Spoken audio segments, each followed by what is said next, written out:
찬송가 261장입니다.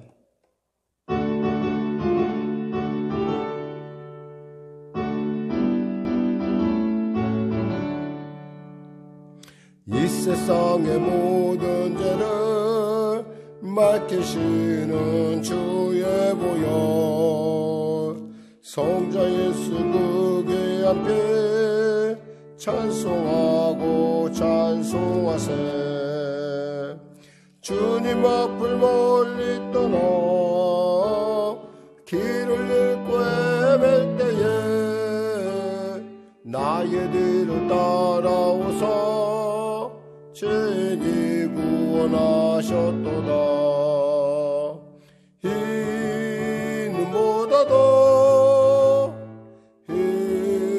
눈보다도 할렐루야 주의 흘리신 보혈로 이게 씻어주옵소서.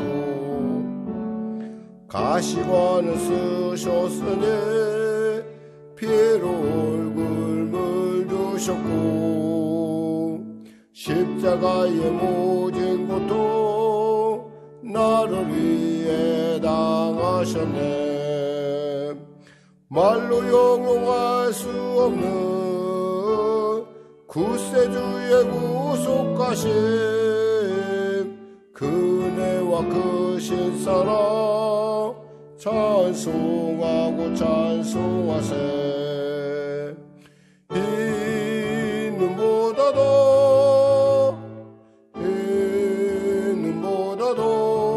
할렐루야 주의 흘리신 보혈로 이게 씻어주옵소서. 아버지를 멀리 떠나 바른 길을 쫓버리고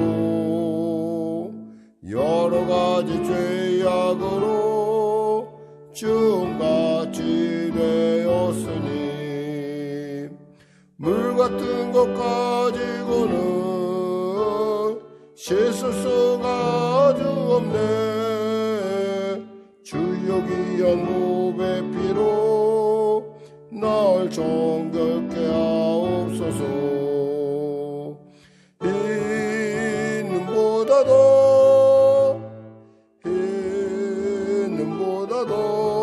할렐루야 주의 흘리신 보혈로 이게 씻어주옵소서.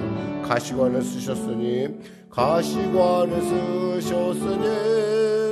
피로 얼굴 물드셨고 십자가의 모진 고통 나를 위해 당하셨네. 말로 형용할 수 없는 구세주의 구속하심,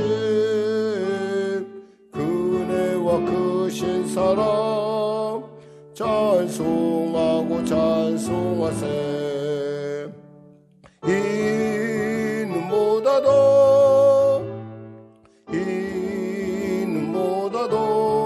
할렐루야 주의 흘리신 보혈로 이게 씻어주옵소서. 아버지를 멀리 떠나 바른 길을 쫓버리고 여러 가지 죄악으로 죽음같이 되었으니 물 같은 것 가지고는 씻을 수가 없네. 주여 귀한 무배 피로 날 정결케 하옵소서. 이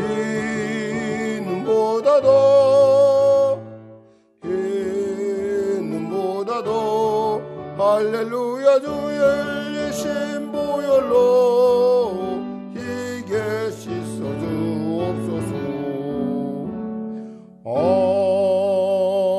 아멘.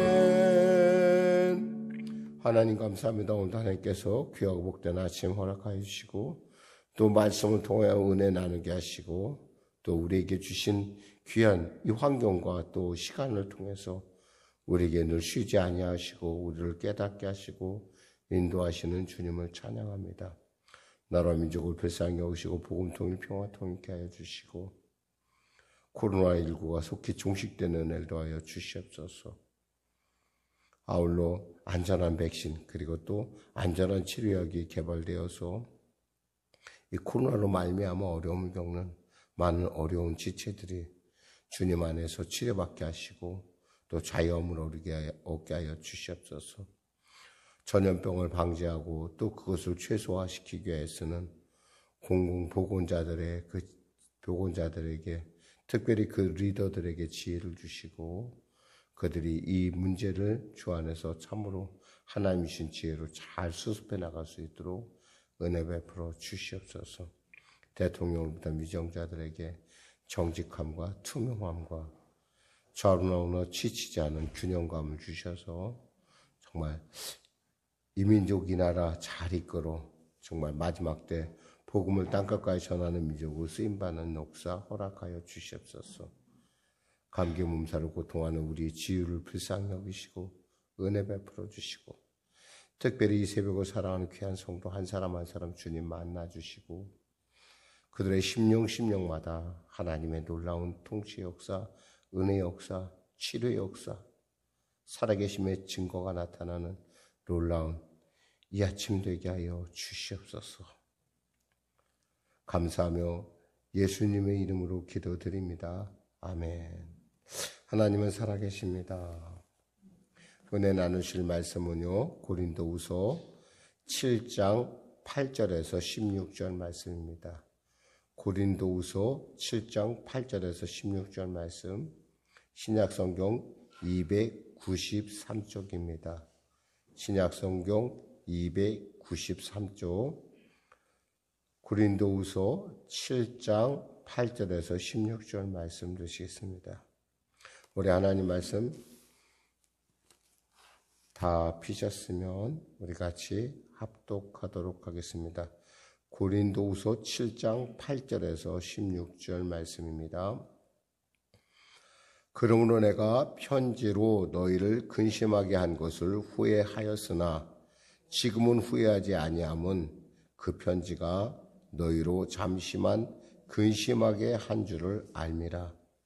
내가 지금 기뻐함은 너희로 근심하게 한 까닭이 아니요 도리어 너희가 근심함으로 회개함에 이른 까닭이라. 너희가 하나님의 뜻대로 근심하게 된 것은 우리에게서 아무 해도 받지 않게 하려 함이라. 하나님의 뜻대로 하는 근심은 후회할 것이 없는 구원에 이르게 하는 회개를 이루는 것이요 세상 근심은 사망을 이루는 것이라.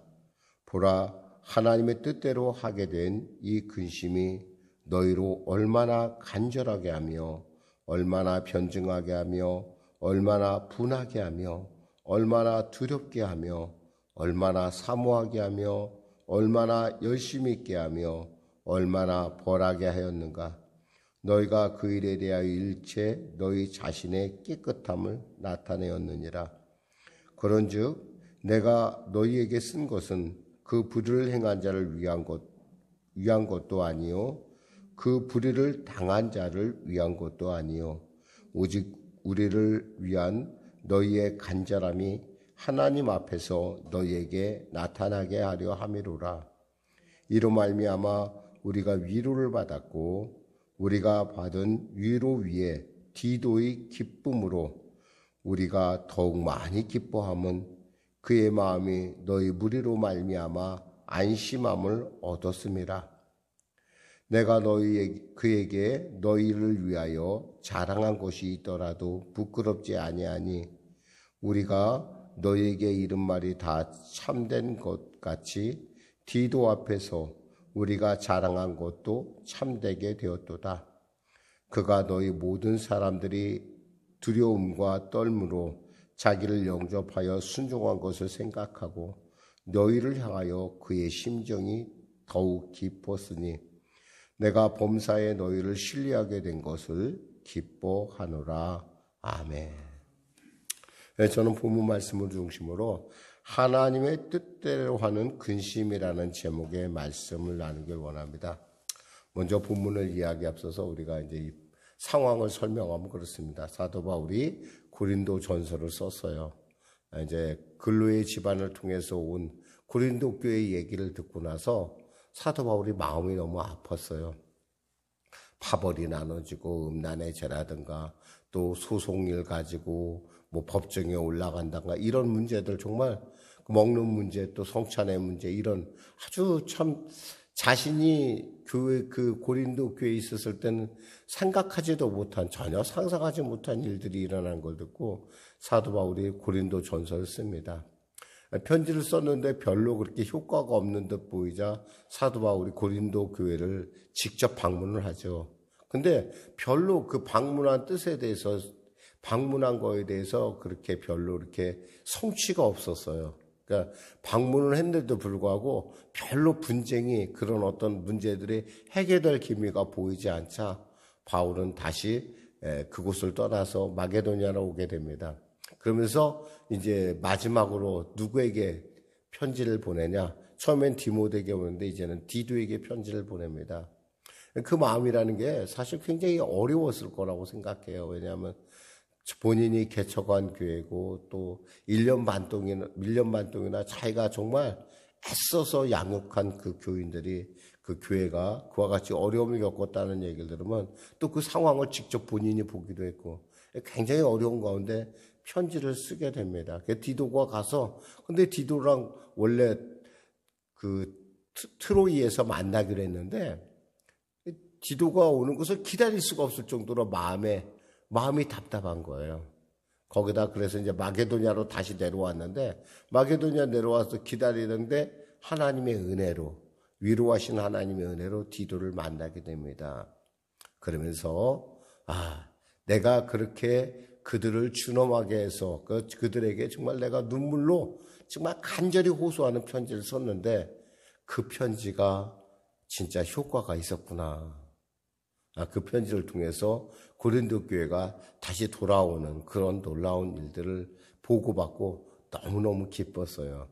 그러면서 그들을 근심하게 했던 그 일, 사실은 사도 바울의 편지가 이미 가기 전에, 그 디도를 통해서 편지가 가기 전에 이 고린도 교회에서는 이미 변화가 일어나기 시작을 했어요. 누가 그 변화를 일으켰을까? 뭐 보지 않아도, 우리가 말하지 않아도 분명히 알 수 있죠. 하나님께서 그 변화를 일으키신 거예요.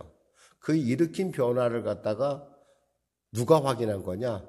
디도로, 편지를 가지고 간 디도가 확인했고, 그 편지를 보고 이 고린도 교인들은 정말 너무너무 자기 스스로에 대해서 돌이켜보면서 얼마나 그들이 가슴 아파했는지 여기서 보니까 11절에 이렇게 얘기하고 있어요.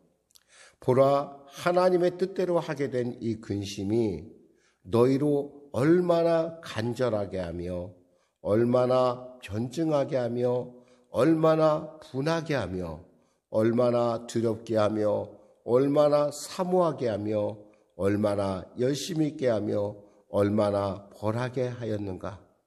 너희가 그 일에 대하여 일체 너희 자신의 깨끗함을 나타내었느니라. 그 편지를 보고 그들은 정말 자기 자신이, 그렇지 않아도 자기들 마음속에 이 성령께서 역사하시니까 편하지 않았어요. 정말 불편했어요. 사도 바울을 그렇게 보내고 그런 자신들의 모습에 대해서 정말 굉장히 회개의 영이, 그러니까 아마 하나님의 성령의 바람이 부르지 않았겠나 싶어요. 그러니까 전체가 다 그에 대해서 고민하고 있었는데 마침 디도를 통해서 궁금했는데 정말 우리가 어떻게 해야 될까? 마치 오순절 마가 요한의 다락방에서 나와서 베드로가 설교를 했었을 때 예루살렘에 계시던 사람들 중에 우리가 어찌하면 좋을꼬라고 얘기하는 그런 회개의 영이 그들에게 임했던 거예요. 그러니까 어떻게 됐겠어요? 그러니까 거기다가 사도 바울의 편지를 갖고 디도가 나타난 거예요. 하나님의 일은요, 이와 같이 늘 언제나 정확하고 하나님의 일은 언제나 완벽해요. 그러니까 하나님께서 그때 딱 디도를 보낸 거예요. 그러니까 바울은 고민한 끝에 그 편지를 썼고 하나님 앞에 기도하며 정말 하나님 불쌍히 여겨달라고, 이 고린도 교인들을, 그 성도들을 불쌍히 여겨달라는 그 기도와 함께 하나님 이 편지가 그들의 마음에 시험이 되지 않고 그들의 마음을 감동시키고 그들 안에 정말 그들이 가야 할 방향을 알려주는 그런 편지가 되는, 아마 그런 기도를 아마 간절히 했을 거라고 생각해요. 왜냐하면 저 자신도 목회의 짧은 기간이지만 이 목회의 시간을 하면서 이럴 때가 분명히 있었거든요. 분명히 하나님께서 정말 그들 마음속에 분명히 이것은 이렇게 해서는 안 된다고 하는 일들에 대해서 가끔 얘기를 하다 보면 잘 받아들이는 분은 좋은데 대부분의 많은 사람들이 받아들이질 않아요. 그것 때문에 시험에 빠지게 되고 그것 때문에, 그러니까 그것을 받아들이면 그것이 그에게 약이 되는데 그것을 약으로 받아들이지 않고 시험으로 받아들이고 더 완악함으로 이렇게 나아가는 길 걸들을 보면서 정말 마음이 얼마나 아팠냐면, 그런 것처럼 지금 바울의 마음이 그와 같을 거라는 거예요. 그런 편지를 써놓고 나서 일단 편지는 보내진 거 아니에요. 얼마나 걱정스러웠을까. 그래서 9절에 이렇게, 8절에 이렇게 하는 거예요. 그러므로 내가 편지로 너희를 근심하게 한 것을 후회하였으나 지금은 후회하지 아니함은 그 편지가 너희로 잠시만 근심하게 한 줄 알미라 그랬어요. 정말 고민을 많이 하고 얼마나 많이 기도했을까 미루어 짐작, 충분히 이해가 돼요. 그런데 그 편지가 너희로 잠시 근심하게 한 것뿐인 건 정말 내가 너무너무 기뻐한다는 거예요. 내가 지금 기뻐하는 거예요. 왜 기뻐하느냐? 9절에 너희로 근심하게 한 까닭이 아니요 도리어 너희가 근심함으로 회개함에 이른 까닭이라 했어요. 회개함에 이르렀다는 거예요. 회개라는 말이 뭐예요? 돌이킴이에요. 지나가던 과거의 길로부터 180도 돌이킴이에요. 이것은 하나님의 은혜, 그러니까 하나님의 은혜가 없으면 불가능해서, 인간은 있잖아 원래 참 돌이키지 않아요. 그걸 어떻게 하냐고요? 창세기에 가보세요. 아담이 하나님께서 네가 왜 숨었느냐라고 물고 네가 어디 있느냐고 물을 때 우리가 옷을 벗었으므로 숨었다고 했었을 때 그것이 자기 자신에게 확실하게 깨달아졌다고 그런다면, 내가 잘못한 게 알았다고 한다면 주님 제가 잘못했습니다. 제가 주님이 먹지 말라는 선악과를 먹었습니다. 이걸로 끝났을 거예요. 근데 뭐라고 해요? 하나님께서 저에게 주신 저 여자 때문에 내가 이렇게 완악하신다는 거죠. 어떤 죄에 대해서 우리가 있잖아요. 정말 우리가 어떤 그런 말씀에 대해서 순결하게 받을 수 있다면 이건 큰 복이에요. 적어도 여러분이 이 아침에 이러한 복이 있으시길 주님의 이름으로 축원합니다. 때에 따라 늘 언제나 말씀이 우리에게 와닿는 것이 아니라 우리에게 튀어나갈 때가 있어요. 그건 있잖아 어떻게 보면 우리의 원래 본성이 그렇다는 거예요. 그러니까 주님 늘 우리가 기도할 건 주여 내 마음이 은혜를 받아 부드럽게 해주시고 말씀을 내가 받을 때 내 말씀으로 받게 하여 주시옵소서. 귀가 열리고 눈이 열리게 하소서. 여러분 이런 기도가 필요한 거예요. 그래서 결국에는 바울이 왜 기뻐했느냐? 너희가 회개를 이룬 까닭이라는 거예요. 사실 우리가 하는 근심에는 두 가지 근심이 있을 수가 있어요. 뭐가냐면 세상 근심 그리고 하나님께서 주시는 근심. 이 하나님께서 주시는 근심은 하나님 앞에서 하나님 앞에서의 내 모습을 돌아보게 하고요. 그 일을 통해서 어떻게 하면 내가 하나님의 뜻 가운데 순종해 나갈까라고 하는 그런 결단을 주고, 결국 그것은 뭐예요? 구원으로 연결되고 그것은 한마디로 하나님의 놀라운 축복의 길로 인도하는 길이 돼요. 근데 세상 근심은 어때요? 세상 근심은 대개 보면 남하고 나를 비교하면서 시작을 해요. 누구와 나를 비교하다 보면 여러분 사실은 비교 대상이 되면서 우리가 누군가를 비교할 때는 그 사람이 나보다 있잖아요. 뭔가 어떤 면에서 나은 것이 있기 때문에 비교하는 거예요. 그 얘기는 뭐냐면 비교를 하는 그 순간부터 우리는 이미 뭐에 빠지느냐? 열등감에 빠지게 돼 있어요. 열등감에 빠지게 되면 어떻게 해요? 자존감이 떨어지고 자존감이 떨어지면 어떻게 되냐? 바로 이 자존감이 떨어진 상태에서 뭘 어떻게 하겠어요? 그러니까 우리가 비교라는 것, 그러니까 우리가 사실은 어떻게 생각하면 우리가 비교라는 것 자체가 어쩜 우리로 하여금 정말 비참하게 만들고 힘들게 만들고 결국에 뭐예요? 사망으로 이르게 한다는 거예요. 그것을 통해서 내가 비교해서 내가 저랬으니까 나는 내가 좀 더 이렇게 좀 나도 이렇게 변화해야겠다라는 마음, 어떤 용기의 마음을 갖는 것이 아니라 대개 보면 많은 사람들이 그 상처, 자기의 지나간 과거를 보면서 거기서 안 좋은 것들을 끄집어 오는 거예요. 그러다 보니까 자기도 모르게 좌절하게 되고 결국 사망에 이른다. 사도 바울이 지금 그 얘기하는 거예요.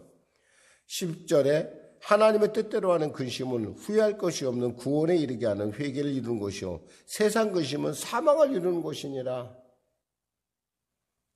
세상에서 비교한다고 문제가 해결돼요? 안 돼요. 만일에 여러분에게 그런 비교 문제가 있다면 뭐냐면 하나님 앞에 나와야 돼요. 하나님 앞에 와서 이 문제를 놓고 해결해야 돼요. 왜? 누가 나를 만들었어요, 여러분? 우리 어머니, 아버지가 만들었어? 아니에요. 하나님이 만드셨거든요. 하나님, 저에게 은혜를 주세요. 제 약함이, 약속 그대로, 하나님의 말씀하신 약속 그대로 약함이 강함을 이기는, 무지가 지혜를 이기는 이러한 하나님의 약속의 말씀이 저 안에 이루어질 수 있도록 저를 사용하여 주시고 저를 고쳐주소서, 이런 기도가 필요한 거예요. 그러면은 결국 세상 근심이 우리 안에서 합력할 손을 이뤄가는 과정으로 가겠지만 만일에 그것이 아니라 내 안에 푹 빠져서 나는 결국 그런 사람이야 라고 잠겨버리기 시작하면은 해결의 방법이 없이 결국은 뭐예요? 사망을 향해 가는 거예요. 자, 그래서 11절 그 편지를 받고 사도 바울 편지를 받고 아주 고린도 교인들은 대우각성을 하게 됩니다. 그래서 막 그간에 속았던 일에 대해서 분증하고 우리가 그럴 수밖에 없었던 것에 대해서 변증하게 되고 뭐 이런 과정을 받게 돼요. 12절에 그런즉 내가 너희에게 쓴 것은 그 불의를 행한 자를 위한 것이 아니요 그 불의를 당한 자를 위한 것도 아니요 오직 우리를 위한 너희의 간절함에 하나님 앞에서 너희에게 나타나게 하려 함이로라. 이 말이 좀 한국말인데 좀 어렵게 느껴질 수가 있는데 사실은 이 불의를 행한 자와 불의를 당한 자 과연 누굴까? 과연 누가 불의를 행했고 누가 불의를 당했는가에 대해서는 사실 뭐 성경에 대해서는 얘기를 안 해요. 근데 제가 이 말씀을 듣고 어제 이렇게 묵상하면서 보니까 이것은 아무래도 바울이 불의를 당했다는 거예요. 불의를 갖다가 당했다는 것은 뭐냐면 내가 별로 죄가 없는데 내가 아무런 상관이 없는데 내가 부당한 대우를 받았다는 뜻이 아니겠어요?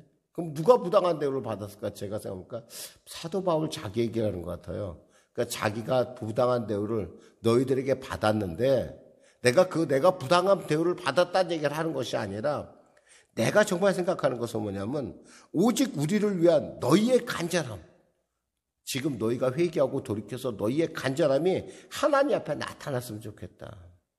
이거 뭐냐? 부모의 마음이에요. 얼마 전에 인터넷 보니까 뭐 며칠 전에 있었던 사건이었던 모양인데 어머니를 죽이려고 했다며요. 그 아들에 대해서 어머니가 뭐라고 했냐면 저 아들이 그런 것이 아니라고. 저 아이들은 죄가 없다고. 그런 얘기를 하셨다는 얘기를 제가 이렇게 인터넷에 보면서 이게 부모의 마음이다. 사도 바울의 마음을 이해하려면 부모의 마음을 이해하면 돼요. 그러면 그 다음 절들도 이해가 돼요. 뭐냐면 13절에 이로 말미암아 우리가 위로를 받았고 우리가 받은 위로 위에 디도의 기쁨으로 우리가 더욱 많이 기뻐함은 그의 마음이 너희 무리로 말미암아 안심함을 얻었습니다. 사실 디도가 편지를 가지고 가요. 상황을 다 알아요. 디도도 다 알아. 지금 고린도 교인들이 얼마나 사도 바울에 대해서 배신하고 얼마나 못되게 굴었는지 다 안단 말이에요.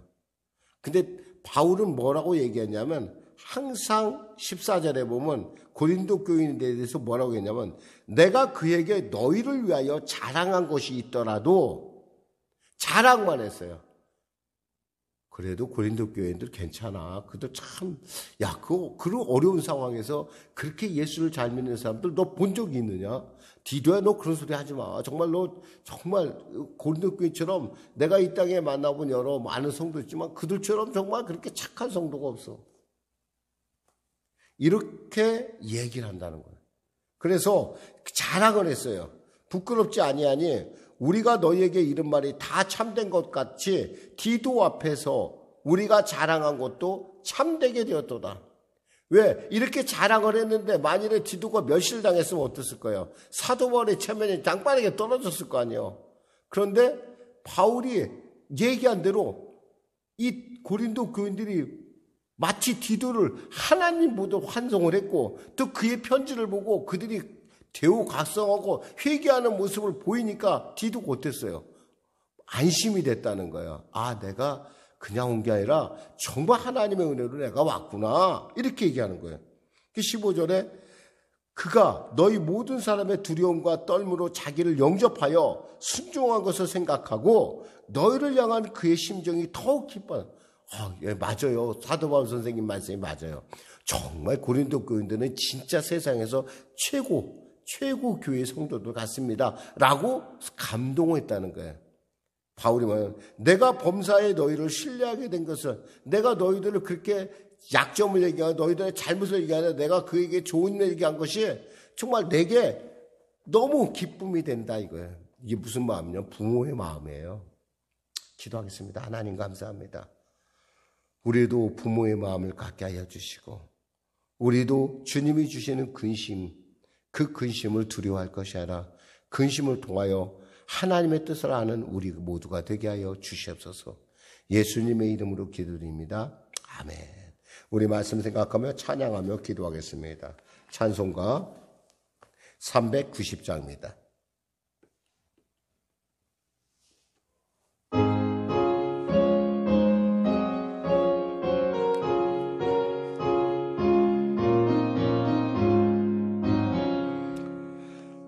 예수가 거느리시니 즐겁고 평안하구나. 주야의 자국 깨는 것 예수가 거느리시네.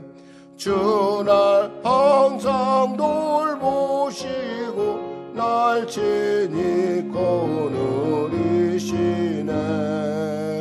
주날 항상 돌보시고 날 친히 거느리시네. 때때로 괴로움 당하면 때때로 기쁨 누리네.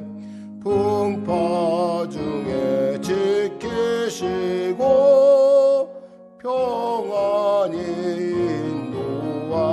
인도하시네. 주날 항상 돌보시고 날 친히 거느리시네.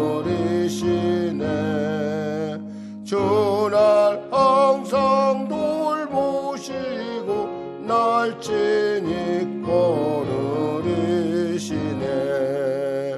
내 주의 손을 붙잡고 천국에 올라가겠네. 괴로우나 즐거우나 예수가 거느리시네. 주날 항상 돌보시고 날 친히 거느리시네. 주날 항상 돌보시고 날 친히 거느리시네. 이 세상 이별할 때에 마귀의 권세 이기네. 천국에 가는 그 길도 예수가 거느리시네. 주날 항상 돌보시고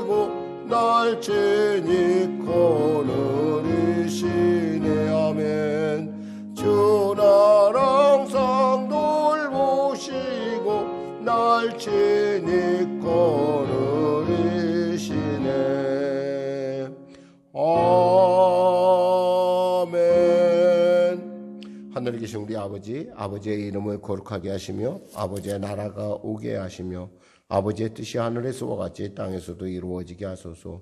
오늘 우리에게 일용할 양식을 주시고 우리가 우리에게 잘못한 사람을 용서하여 준 것 같이 우리 죄를 용서하여 주시고 우리를 시험에 빠지지 않게 하시고 악에서 구하소서. 나라와 권능과 영광이 영원히 아버지 것입니다.